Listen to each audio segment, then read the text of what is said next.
Este é o programa Debate Brasil, produzido pela AEPET, Associação dos Engenheiros da Petrobras, e transmitido para todo o país por uma rede de TVs comunitárias e outros canais de televisão. Nós vamos conversar hoje com Arnaldo Murter, autor deste livro recém-lançado, História e Colapso da Civilização. Arnaldo Murter é engenheiro, foi presidente do Metrô do Rio e foi secretário de Urbanismo, de Desenvolvimento, de Planejamento e de Governo da Prefeitura do Rio, além de assessor direto do governador Leonel Brizola no seu primeiro mandato. Esse livro resulta de 5 anos, né, Murter? 5 anos de pesquisa e estudos, né? E dedicação. E quanto tempo de elaboração? Foi 5 anos, né? 5 anos. Todo o trabalho foi feito durante os 5 anos. Pois é. Mas embasado em todos os 50 anos. História e colapso da civilização. Quer dizer, você reconstitui os passos da civilização humana nos últimos séculos e você prevê ou você constata um colapso já verificado dessa civilização? Eu parto do fim para o início, né? Eu parto da perplexidade. Com a presença do neoliberalismo dominando a política brasileira, já na eleição de 94, nós sentimos que havia uma força estranha que tratava da questão política de uma forma diferente. Dividia a cidadania em 2 partes, aquele que produz e aquele que consome. Já começou por descaracterizar o ser humano. Começou pelo anti-humanismo. E aquilo me grilou na linguagem dos jovens, né? Fiquei preocupado com aquela situação. E comecei a estudar esse problema. No Brasil não tinha informação. Pesquisei, achei pouquíssimas coisas. E fui buscar informação onde encontrei, né? Felizmente eu tive a oportunidade de viajar pelo mundo na Secretaria de Relações Internacionais do PDT e pude verificar em loco uma série de situações e participar das discussões dos congressos e conselhos da Internacional Socialista e aprender o que estava acontecendo no mundo. Isso me levou, num determinado momento, a me afastar da política e concentrar meu esforço na pesquisa sobre essa questão. E eu cheguei à conclusão, num determinado momento, que só tinha uma fonte possível para uma interpretação correta disso, que é a história. Aí fui buscar a história. Comecei tentando partir da civilização grega e verifiquei que havia coisas na civilização grega que eram inexplicáveis se nós não fôssemos mais atrás. Aí eu fui lá, eu fui para a pré-história. Eu fui para a pré-história e tive que buscar conhecer a civilização oriental também. Eu tive a sorte também de ter a oportunidade de ir à China, e 2 vezes, eu fui em Taiwan e depois eu fui à China continental. E conheci bem a África, a Europa. Você viveu na África? Vivi na África. Desse lado? Vivi na África quase 8 anos. Vivi no Médio Oriente. Vivi no sul da Arábia Saudita, no Sultanato de Omã. Construindo estrada. 8 meses e meio. Construindo estrada. Então eu tive essa oportunidade. E se eu não tivesse tido essa oportunidade, seria muito difícil enfrentar essa tarefa. Porque ela é espinhosa e às vezes você fica em dúvida. Será se é isso mesmo? Aí eu apelo para o meu testemunho pessoal. Eu estive lá e vi. Não há como contestar. Por exemplo, dá um exemplo do que você viu estando lá. Tem uma coisa muito interessante. Eu estive na China. Eu fui a Sichuan, capital Chengdu, 3ª maior cidade da China, 10 milhões de habitantes. Visitei um projeto de irrigação gigantesco. Não posso te precisar quantos hectares, mas gigantesco. e vi uma obra feita há 2000 anos atrás. 2000 anos. Uma obra fantástica de irrigação. Ele já tinha irrigação há 2000 anos atrás. Por coincidência, nessa mesma região, os chineses estavam cavando um canal para ampliar a irrigação. Descobriram uma civilização de 5.000 anos. Eu comprei umas estatuetas que são reprodução de estatuetas dessa civilização. Inclusive máscaras que eram usadas em cerimoniais. Essa civilização de 5 anos tinha alguma semelhança com a civilização anterior à história conhecida da China. Então essas coisas dão a gente uma certa segurança para afirmar certas coisas. Então quando eu descrevo, por exemplo, esse projeto de irrigação de Sichuan, eu descrevi tendo visto o projeto e tendo a experiência de engenheiro que trabalhou em infraestrutura. Isso é um exemplo, né? Tem outros exemplos, por exemplo, que eu acompanhei o movimento de libertação. Moçambique, Angola, Guiné, Cabo Verde. Conheci as pessoas antes da independência. Tive relação pessoal com eles. Isso também aparece na história. Mas não é isso o principal. O principal é o levantamento do processo histórico, os fatos históricos, e a evolução da tecnologia e do pensamento humano nesse processo. Nós vemos aí uns livros de história, mas que contam fatos, apresentam protagonistas, mas não te dão uma relação de causa e efeito, que determinaram certos fatos. Então a história não é construída das pessoas, da vontade das pessoas, é construída também das condições em que os fatos locais, né, onde os fatos ocorreram, e das condições históricas e culturais quando os fatos ocorreram. Por exemplo, o surgimento do petróleo no século XIX estabeleceu as bases do que viria a ser a civilização da qual talvez nós estejamos saindo, com a crise final da economia petrolífera. Na Pensilvânia. Pensilvânia, pois é. Antes veio foi a civilização do carvão, né, e o domínio. Né? O carvão a lenha.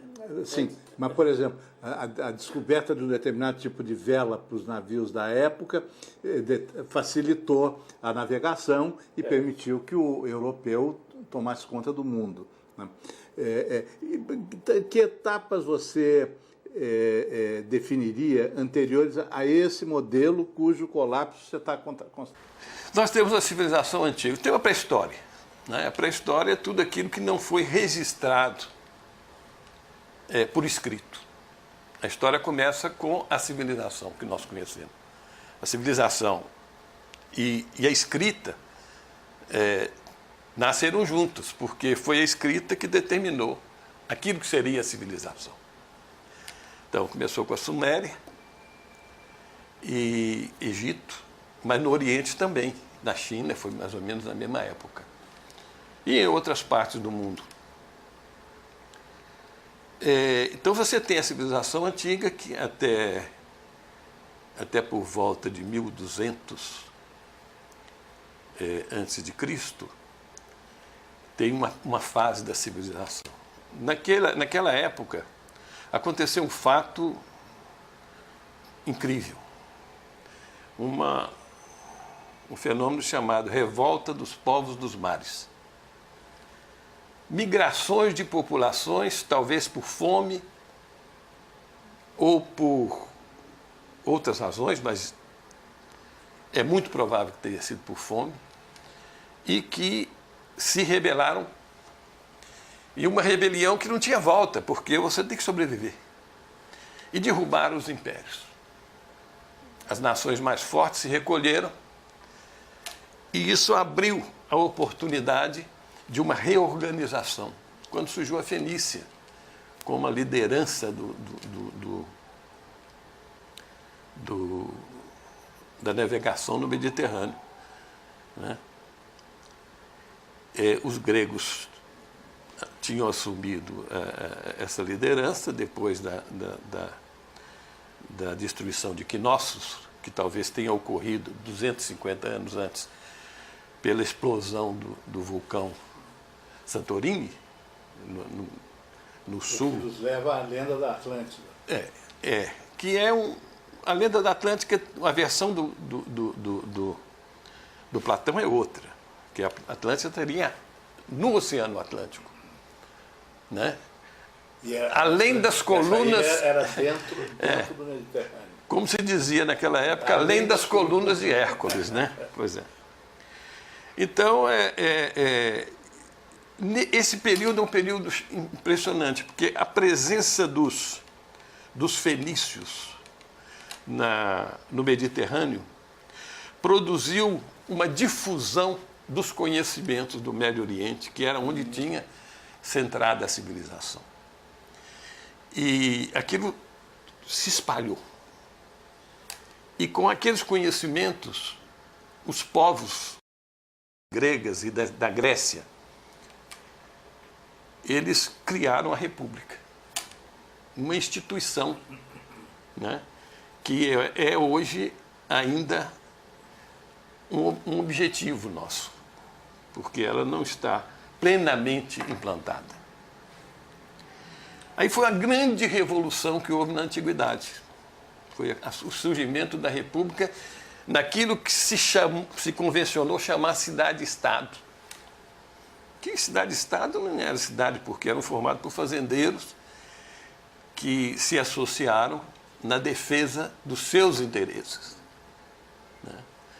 E isso deu inspiração a Sócrates e Platão para a formulação daquilo que eles concebiam como república.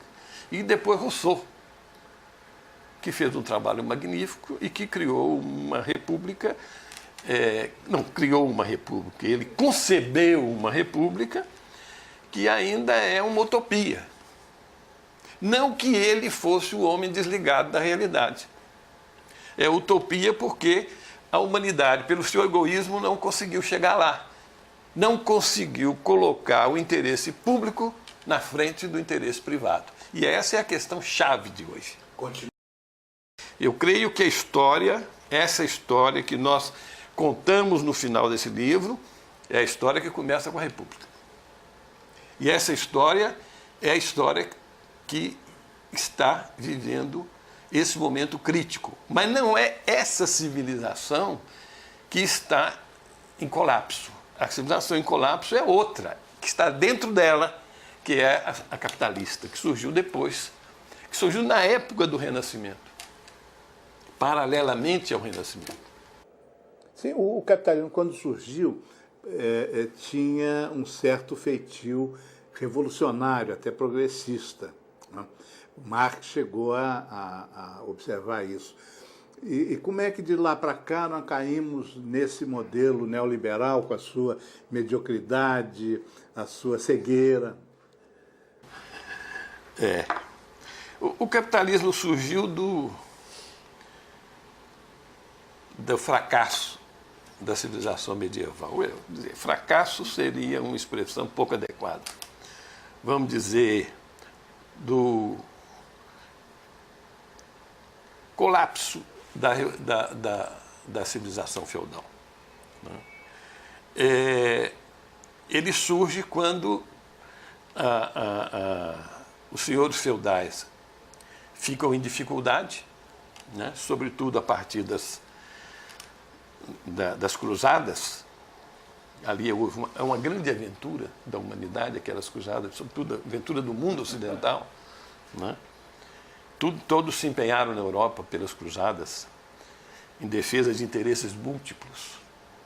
Comerciantes que queriam a rota do comércio.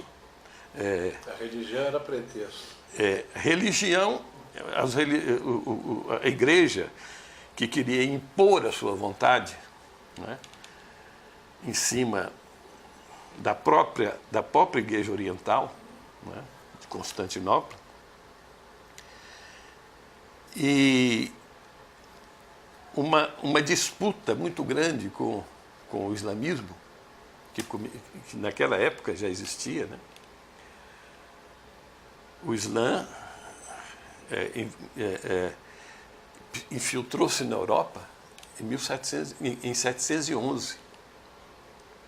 De lá para cá, foi uma luta que chegou a 1492, né? Quando Fernando e Isabel fizeram a expulsão dos muçulmanos e criaram a Espanha. Antes era o reino de Castela e de Aragão, né? Então, o capitalismo nasce da inviabilidade do feudalismo. Os senhores feudais, em dificuldade, arrendaram as terras para os burgueses, né, que eram comerciantes e que tinham controle do artesanato, que eram vendidos para fora. E eles criaram um novo modelo de trabalho. Arrendaram as terras e contrataram trabalhadores temporariamente. E ganharam dinheiro. Sobretudo na medida em que houve a expansão do comércio com os novos descobrimentos. Então, o capitalismo nasceu no século XIV e no século XV, mas como atividade agrícola e pecuária, sobretudo agrícola. Depois é que ele passou a ser o capitalismo industrial, sobretudo na Inglaterra.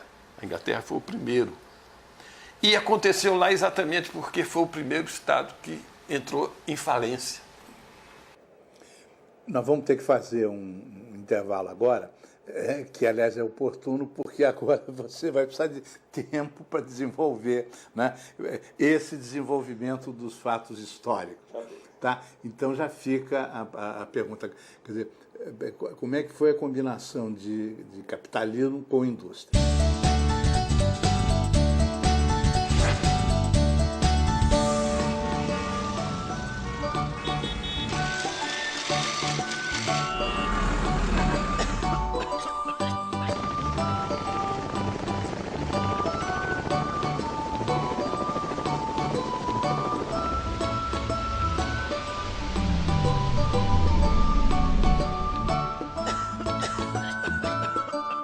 Talvez fosse bom pensar no amanhã utilizando melhor o nosso petróleo de hoje, antes que tudo isso acabe. O petróleo sempre é nosso! Este é o programa Debate Brasil, produzido pela AEPET, Associação dos Engenheiros da Petrobras, e transmitido para todo o país por uma rede de TVs comunitárias e outros canais de televisão. Nós estamos conversando com Arnaldo Murter, autor deste livro que acaba de ser lançado, História e Colapso da Civilização. Antes de pedir a sua resposta, Gabriel, como é que foi a combinação de capitalismo com a indústria? O livro foi publicado por uma editora que você teve que criar para poder publicar. Então, como é uma editora nova e só publicou esse livro até hoje... Ele publicou um outro livro também. Dois livros.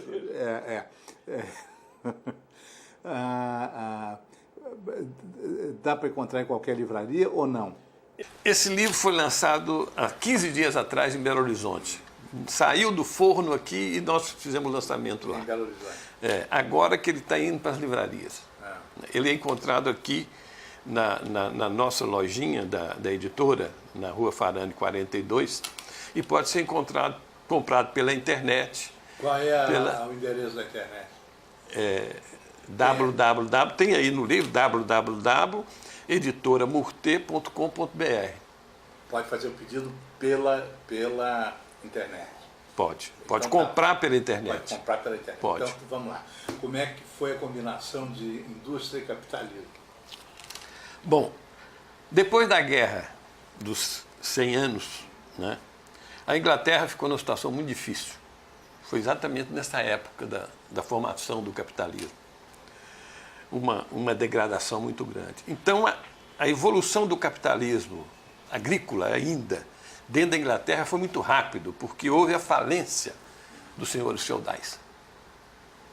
Então, os burgueses, que eram aqueles que controlavam toda a atividade artesanal e comercial, inclusive para o exterior, eles começaram a arrendar terras para a exploração agrícola num primeiro momento, né? E coincidiu que houve a descoberta da América e toda uma disputa das nações europeias pelo domínio das Américas. Nessa fase, o comércio internacional exigia mais produtos artesanais do que os artesãos eram capazes de produzir. Aí os mercantilistas, os comerciantes que praticavam o mercantilismo, que é a troca dos produtos entre as nações, eles passaram a solicitar uma quantidade maior de produtos industrializados, sobretudo para as novas populações que iam se instalando nas novas terras conhecidas. Então, um artesão ou o próprio capitalista do campo, ele juntou a mão de obra disponível, dava um treinamento rápido, especializou cada um para que a atividade fosse mais simples, então o aprendizado fosse mais rápido, e começou a produzir. Aí nasce realmente o capitalismo industrial. E qual é a diferença entre o capitalismo? É o modo de produção. O capitalismo e a sociedade anterior, a produção feudal ou outro tipo de produção artesanal, né? É que o capitalista, ele é dono do produto, que é fabricado por outra pessoa. Ele compra a mão de obra daquela pessoa por um tempo, paga, compra a matéria-prima, paga, o produto é realizado dentro da sua oficina e ele então é dono do produto. Esse é o modo de produção capitalista. Quer dizer, o que promove a produção é dono do produto. Antes não, é quem fabricava que era dono do produto. O operário é o artesão, é o dono do produto e era ele que comprava a mercadoria.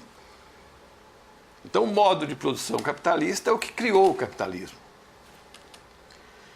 E, na medida em que os senhores feudais entravam em falência e começavam a buscar tirar o máximo do camponês e alugar as terras e depois confiscar as terras dos camponeses. Houve uma grande guerra na Inglaterra sobre isso, sobre essa questão específica, que eu relato aí no livro. As disputas, inclusive, o governo foi obrigado a estabelecer determinadas normas de utilização da terra para evitar a fome, mas a fome engraçou. As pessoas não tinham o que fazer. Tinham que migrar para a cidade, perdiam tudo. Eu não me lembro em que época, metade da população da Irlanda foi para os Estados Unidos, que ainda não eram Estados Unidos, eram colônias. Foi mais tarde um pouco, né? Eu estou falando dos anos 1300, 1400, 1500. 1500 foi quando começou, o século XVI, foi quando começou propriamente a indústria na Inglaterra. E a indústria tinha uma mão de obra disponível.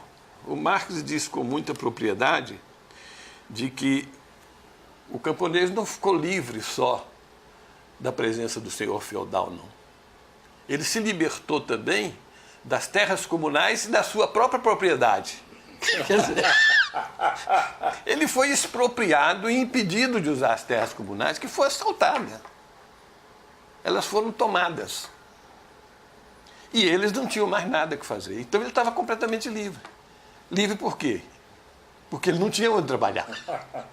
Então ele teve que vender a mão de obra dele por qualquer preço. E na medida que você tinha um trabalhador que trabalhava quase o dobro do tempo que trabalhava antes, ou melhor, o trabalhador que estava na oficina do capitalista trabalhava 16 horas por dia, enquanto o artesão ou o camponês trabalhavam cerca de 8 horas por dia, você tinha uma produção maior por pessoa do sistema capitalista. Então o preço era mais baixo. Além de que o salário também era mais baixo. E o salário... O rendimento daquele, sem falar de salário, mas do rendimento, o rendimento era mais baixo. O rendimento do trabalhador é o salário. E o do outro é o que ele consegue obter através da venda do seu produto, né? E com isso, um produto mais barato concorria de forma desleal com o outro. E só sobraram os artesãos que eram muito habilidosos ou artistas, porque eles tinham um nicho de clientela que o capitalista não podia tomar, porque não tinha a qualidade que ele tinha.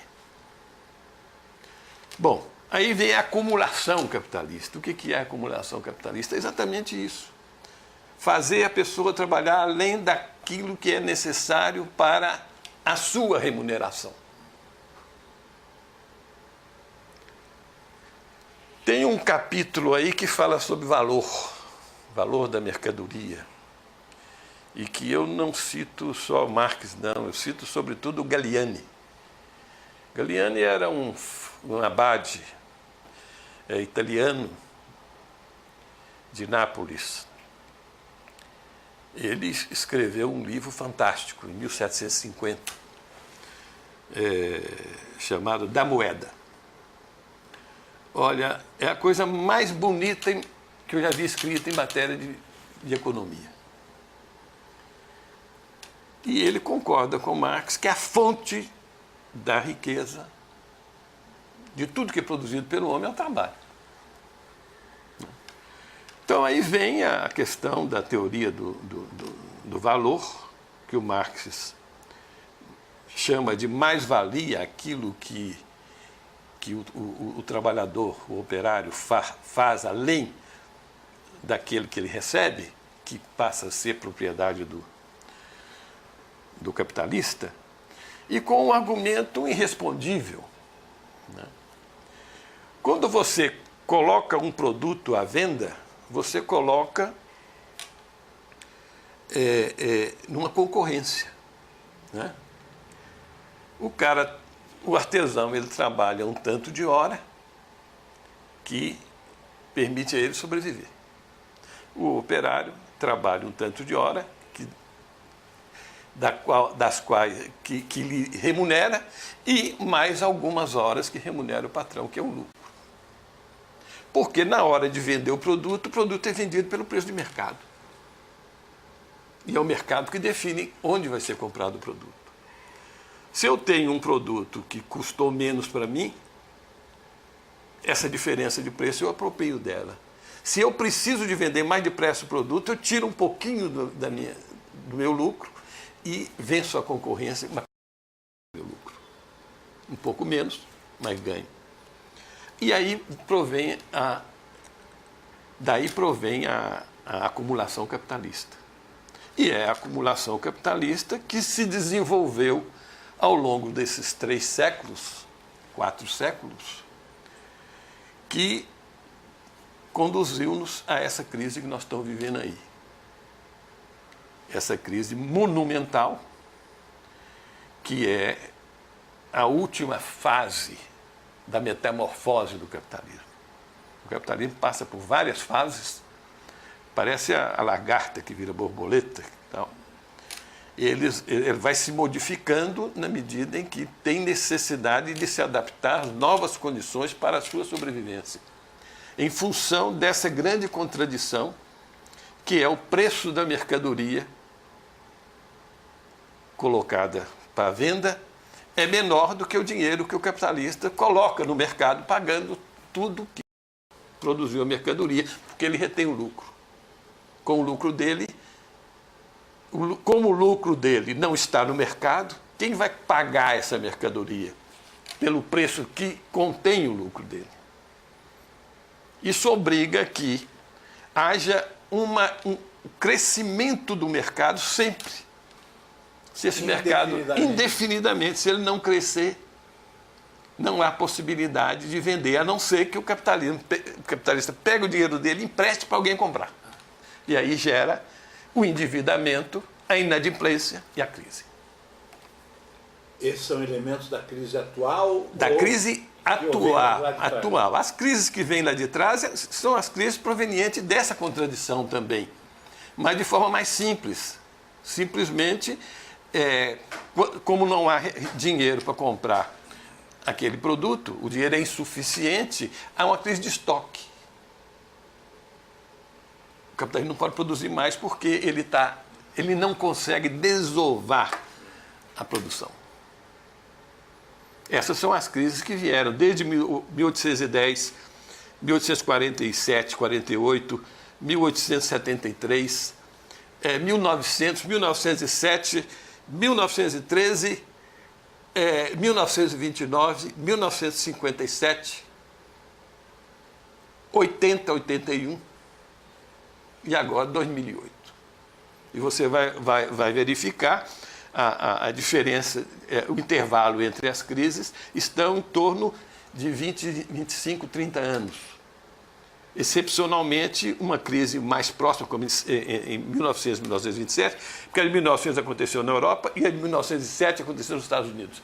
Atingiu a Europa também, mas foi proveniente de uma bolha de endividamento nos Estados Unidos, produzida pelo Wall Street. Qual foi pior, a de 29 ou essa agora de 2008?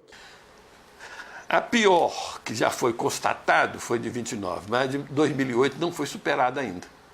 Ela tem desdobramentos, e esse desdobramento pode ser a fase terminal do capitalismo. A fase terminal. Terminal. Por isso o colapso da civilização. Celso Furtado dizia, e eu ouvi isso numa entrevista com ele, que o capitalismo tem uma capacidade fantástica de se adaptar. Você usou a palavra metamorfose. No momento ele está se adaptando? Bom, a metamorfose do capitalismo, ela se deu para se ajustar ao nível de demanda da produção. Ou o nível da produção. Né? Você tem uma demanda maior, você tem que mudar o sistema produtivo para produzir mais.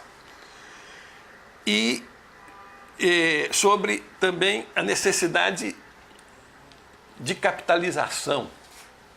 Quando você precisa de um maior capital fixo, você precisa de equipamentos, você tem que investir mais na produção.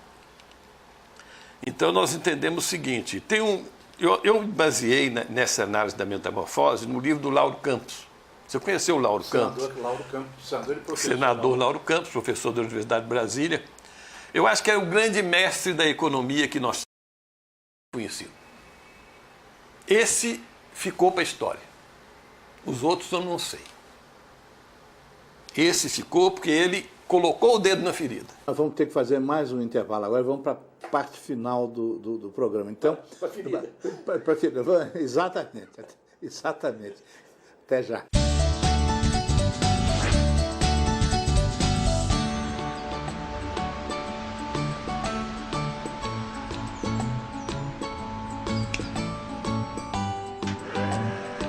As reservas do pré-sal estão estimadas em 10 trilhões de dólares. Quantia suficiente para erradicar todas as mazelas do nosso país.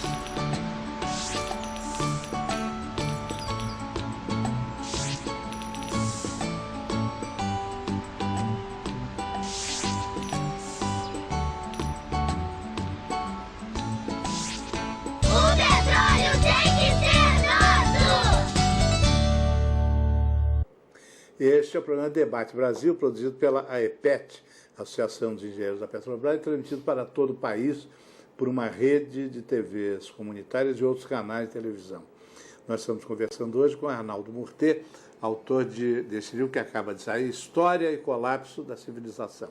No fim do bloco anterior, Murter citava o economista, professor e senador Lauro Campos, brasileiro, pouco conhecido, infelizmente, pouco conhecido no próprio Brasil, que ele pôs o dedo na ferida. Como é que foi isso? O Lauro Campos compreendeu essa questão da metamorfose do capitalismo. E ele dividiu o capitalismo em 3 grandes fases, que eles chamam de departamentos. São fases que criaram departamentos, né? Departamento é uma parte do sistema. Primeiro, você produz para o consumo. Depois, a produção tem que crescer, você tem que criar maquinária sofisticada, então você tem que produzir a maquinária. Então você produz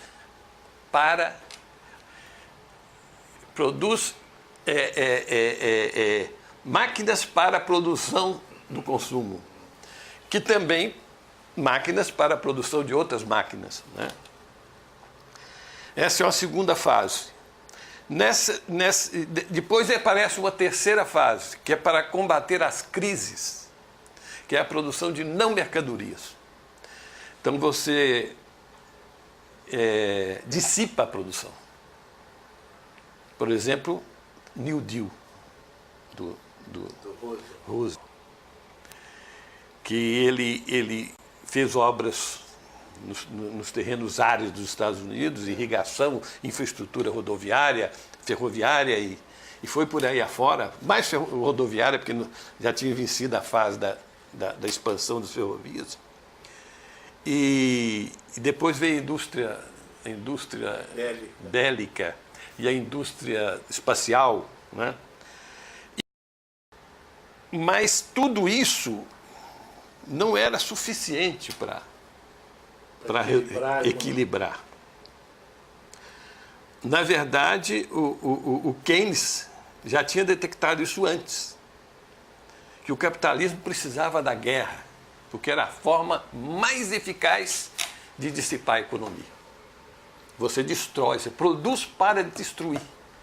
E essa produção não é colocada no mercado, ela não disputa o mercado com o outro, mas ela gera mercado para a compra da outra mercadoria, na medida em que emprega pessoas. A Europa foi destruída na Segunda Guerra Mundial e depois foi reconstruída. Reconstruída, mas não só. Quando você está investindo no equipamento, você está pagando salários que compram outros produtos das fábricas e da agricultura. E outros serviços também. Então, essa dissipação ela já acontece na própria produção do equipamento de destruição. E depois ela também destrói. Ela destrói as próprias fábricas, destrói a infraestrutura e tudo tem que ser reconstruído. Então, foi isso que gerou o chamado endividamento público, como nós conhecemos. E o Lauro Campos pega e mostra o endividamento público dos Estados Unidos crescendo a partir daí. Depois da Segunda Guerra Mundial, os Estados Unidos assumiu o papel de gendarme do mundo. Passou a ser o controlador da segurança. Ele não diz de quê, mas do sistema capitalista. Tanto que as guerras que eles empreenderam, as primeiras foram da Coreia contra o sistema socialista, do Vietnã contra o sistema socialista e por aí afora. Mas os Estados Unidos são obrigados a manter um endividamento para poder sustentar não só essa segurança, como eles chamam, né, do mundo, como a expansão do capitalismo pelo mundo afora. E aumenta o endividamento público. Esse endividamento público, a partir de um determinado momento, ele não aguenta fazer sozinho. Então, ele induz os outros países a fazerem a mesma coisa. Quando vem a crise do petróleo em 73, há uma forte motivação para aumentar esse endividamento. O petróleo subiu 3 vezes. Passou de 3 dólares e pouco para 11 dólares, 10, 11 dólares. Isso numa etapa. Na primeira, depois foi a 27. Um ano depois. Né? Esse dinheiro produziu o chamado petrodólares. Essa fortuna na mão dos sheiks árabes e das grandes companhias de petróleo que saíram emprestando dinheiro para o mundo inteiro para ampliar o mercado dos países produtores de equipamento e exportadores de equipamento, exportador de indústria, que foi um fenômeno gerado pela crise de 57. Que você vai encontrar aí a indústria automobilística brasileira nascendo em 59, da necessidade da expansão do sistema capitalista de produção, e depois que transfere a parte de suas indústrias para o chamado terceiro mundo, né, os países em desenvolvimento, na linguagem deles, para manter esse mercado, manter o crescimento do mercado, já tentando evitar a crise, que só veio se manifestar em 81, que repercutiu no Brasil com aquela brutal crise cambial que nós tivemos aqui, né, que deu fim. Nós ficamos 3 anos em recessão. 3 anos? 3 anos de recessão no Brasil. Crescendo para trás. Andando como caranguejo. Né? Então, esse fenômeno agora é um fenômeno pior do que simplesmente a dissipação da produção necessária para combater a crise. Porque esse dinheiro todo que se juntou aí, ele, depois de 73, precisava de mercado. Então, eles induziram os países a tomar dinheiro emprestado, para investir de qualquer maneira. Aqui no Brasil foi uma farra. O Delfim fez uma farra. Você pega aí projetos como o projeto ferroviário lá de São Paulo, da FEPASA, que é um absurdo. Eu conheço o projeto de dentro, que eu trabalhei nele. Depois, na análise dele, na tentativa de renegociar com a Europa. Eu fui representante do BD Rio lá na negociação na Europa. Uma farra. Isso não foi só nesse projeto, não. Esse foi um projetinho de nada, de 500 milhões de dólares. Teve outras coisas muito piores do que isso. Mas isso gerou uma ilusão de que você pode produzir lucro por atividade não produtiva. Não produz lucro, porque se você produzir o lucro, você produz inflação, porque você não tem a mercadoria para ser comprada por aquele dinheiro que foi produzido. É a especulação financeira. A especulação de toda a natureza. Né? Eles começaram a inventar lucros presumíveis. Então você cria uma sociedade como o Eike Batista criou aí, e a sociedade passa a valer uma fortuna. Com 200 milhões, 300 milhões de reais, ele consegue obter. Existem várias versões de como isso foi obtido, eu não entro no caso, porque eu não tenho elementos para isso. Consegue obter concessões, e essas concessões são avaliadas no mercado por 3 bilhões. E depois vai uma perspectiva de lucro, vai para 15 bilhões, 30 bilhões. Onde é que está? De onde saiu esse dinheiro? Não existe. Não existe nenhuma atividade produtiva por trás disso. Tudo isso é uma farsa. Isso é uma farsazinha pequena do Eike Batista. E as outras farsas? O endividamento externo. Os países da Europa estão devendo, em média, 87% do PIB. Tem país que deve 200%. Quase tudo que eles produzem serviria. O Japão deve mais de 200%, os Estados Unidos 100%. Eu fiz uma estimativa aí no livro de que se a população, a pessoa física dever, a pessoa jurídica mesmo, pessoal, dever 50% desse valor, o mundo deve 18 meses de produção para frente. Mas para produzir aqui você tem que comer, você tem que se deslocar, você tem que... O lucro disso é no máximo 25%, que é o que você pode capitalizar no fim do ano. Mas ninguém está conseguindo atingir esse patamar mais. Então a capitalização tem em torno de 16%, 17%, 18%. Né? Então você não tem um prazo para pagar isso. Agora é o seguinte, tem um princípio fundamental da contabilidade que diz o seguinte: todo débito corresponde a um crédito igual. Quem é o credor? Quem é? Pois é. Quem é o credor? Se os estados devem, quem é o credor? O povo também está devendo. Aqui no Brasil, 50% da população tem dívida, da ordem de 40%, 50% do seu rendimento anual. Nos Estados Unidos, segundo consta, deve 2 anos cada pessoa. Então, a dívida americana não é 15 bilhões, 15 trilhões. Segundo um economista amigo meu, que é professor nos Estados Unidos, estive com ele há poucos meses atrás, nessa Rio +20, ele disse que estudos que os colegas dele fizeram, que a dívida interna americana, entre pública e privada, é de 50 trilhões e o PIB de 15. Vai levar mais de 3 anos. Como paga isso? Teria que ficar 3 anos passando fome para trabalhar. Não pode nem pagar, porque você não pode se transportar, você não pode vestir, você não pode comer, não pode nada. Isso é um negócio maluco.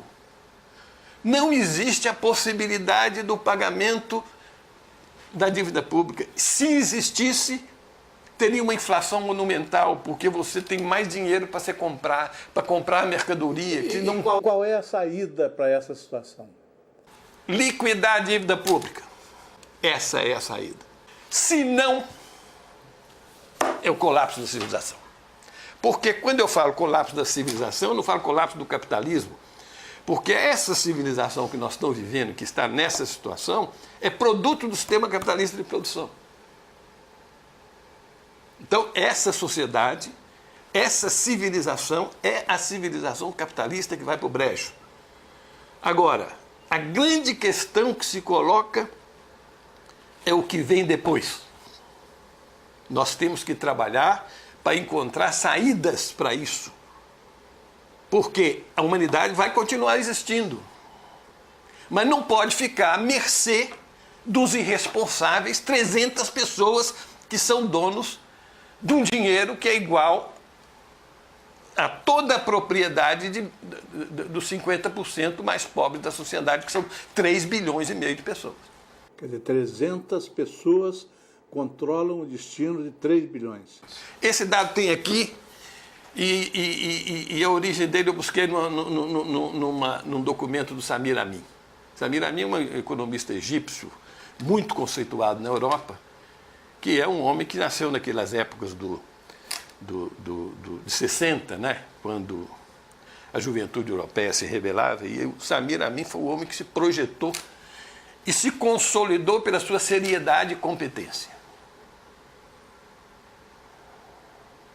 Então nós estamos vivendo essa situação é insustentável.